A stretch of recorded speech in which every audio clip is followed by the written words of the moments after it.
What is the product of negative 10i plus 10 and 10i plus 10? So product means multiplication. So let's draw it out.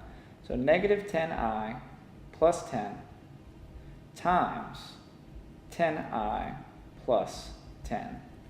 All right, so we're just going to have to solve for this. And we could do this a couple different ways. We could FOIL it, which means first times first, outside times outside, inside times inside, and then last times last. We could do that, or we could make a Punnett square. All right, so let's do the Punnett square. We put the values in on the top for the first one, and on the side for the second one. So 10i, 10. And just make sure you keep the sign, right?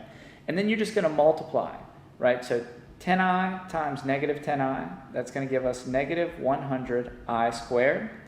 10 times 10i, that's going to give us 100i. 10 times 10 is going to give us 100.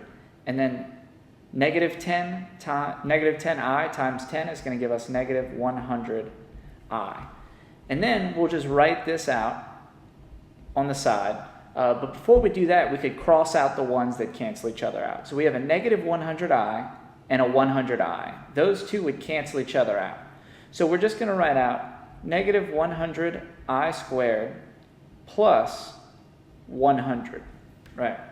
So now that we have that, we need to remember our I rules, right? So I equals I squared equals negative 1, I cubed equals negative I, and then I to the fourth power equals 1. All right, so this is I squared, and since I squared is equal to negative 1, we're just going to replace that with a negative 1. So it's going to be 100 times negative 1 plus 100. So negative 100 times negative 1, that's going to give us 100 plus 100, and that will equal 200, or answer choice C.